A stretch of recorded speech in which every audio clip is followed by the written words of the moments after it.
The Hungarian Grand Prix, the Monaco without walls, will take place over 70 laps of the 4.381km Hungaroring in Budapest on Sunday. To elevate my racecraft for this video, I recently watched Nico Rosberg's and Romain Grosjean's track guides and found them to be most useful. After some practice, I managed to improve my race pace by a second for a non-DRS run. To summarize, I learned how to position the car optimally on the track and see which turns I can go flat out. An example of that is in turn 4, where in the past I've always let go of the throttle in fear of driving onto the grass. Using a lightweight focused setup, we'll do a lap run through before heading on to the 10-lap race. Without the racing arrows, you could refer to the light grey path as a source of reference for the racing line. Brake at around 65-70 for DRS and just a bit later for non-DRS at 60 or at the beginning of the red curb on the left. Take the curb on the left. Past 50, continue stepping on the throttle for a moment, release it for another moment and brake smoothly into the apex. Stay close to the apex and you can afford to turn in forcefully if you find yourself going wide while navigating this apex, as the car is able to respond and skid. Take the curb smoothly and enter the straight on the curb flat. Hug the right hand side curb, there's sort of a black post to the right, and right after you pass it, take a committed turn to the left while not going over the track. This requires some confidence, so some practice could help. Lay on the brakes for about a second and turn into the corner as you brake. Release the throttle for a while to not lose too much speed and flat out again. Into this chicane, release the throttle at 50, brake while navigating the first corner and flat out right after. Take a lot of curb on this straight, keep an eye on the curve of the next turn, very light braking. For this next turn, you have to keep the throttle released for longer as the entry is so narrow. Alternatively, you can also brake for another short moment. Keep to the left, and this is another turn where you need to take a committed step to send it in full throttle. So once you've passed a small portion of the left red curb, confidently steer in right and avoid going over the track on the left. It is important to not second guess yourself and not steer your wheel even slightly to the left during this turn, because the entry is so narrow and it is a high speed corner. You may easily find yourself running out the track over here. Brake at 50 and you can afford to step on the throttle very early as the exit opens up. Keep to the right, brake for a moment, turn in gently and stay close to the curb. Release the throttle when you touch the white line. Hug the inside because you can afford to go flat out as early as possible. Currently, my race pace is competitive against the AI of hard difficulty, which gives me a lot of confidence for the race ahead. These are how my timings compare to the pole positions of previous years.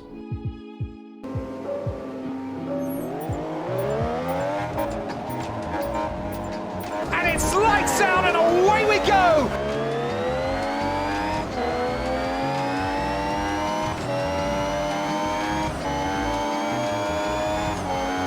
Trailing right behind George to overtake some cars from the outside of turn 1.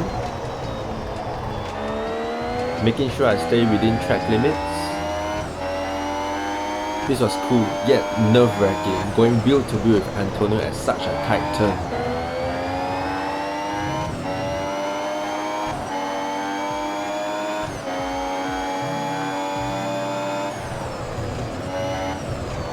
Covering up the gap to Carlos as Lance was getting a little too interested.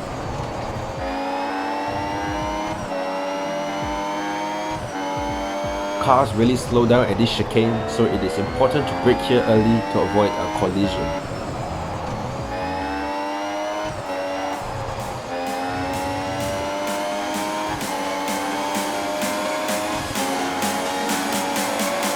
Going wheel to wheel with cars on this straight, I'm always looking to outbrake them, but I failed on this attempt.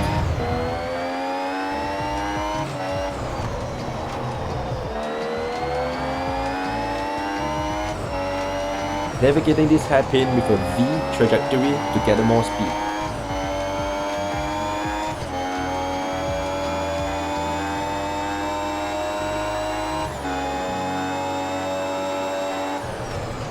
Went too deep on this one.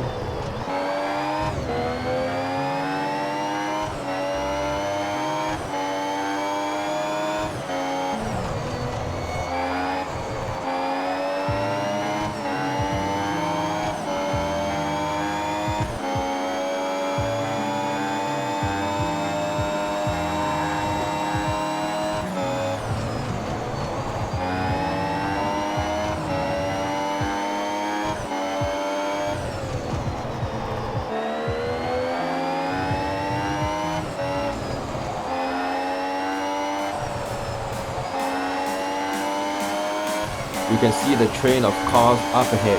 The grid is pretty tight.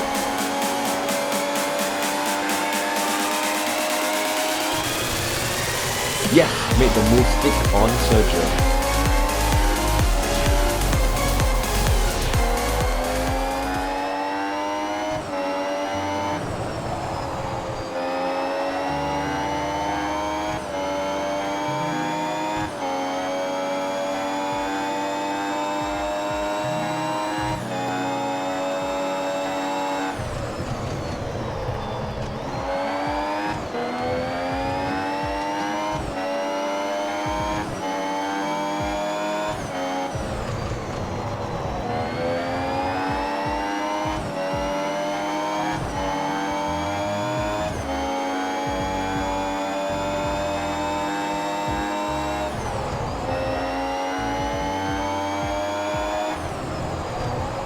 A bit wide on this one.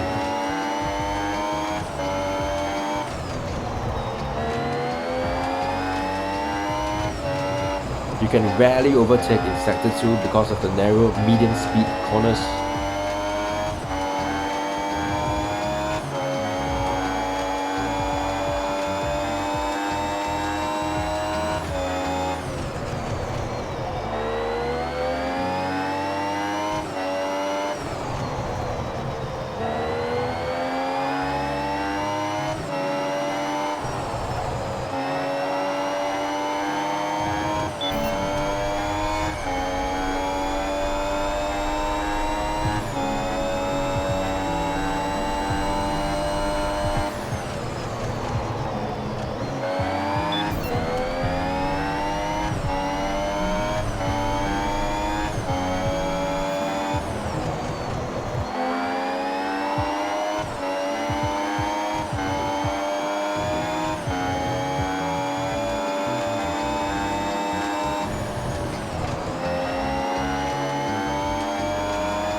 Tried on the inside and just touched the rear of the upper tubby a little. Sorry, Pierre.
Can I get Bottas by this lap?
Getting close. Is it possible for podium?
I was so close to throwing the whole race, guys. Still hope I can finish third though.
No, so close. Quite gutted, guys. A Red Bull 1-2 was possible today. Nevertheless, thank you so much for watching. Subscribe to see more. This is Isaac from Invasive Weapon 11. See you in the next one.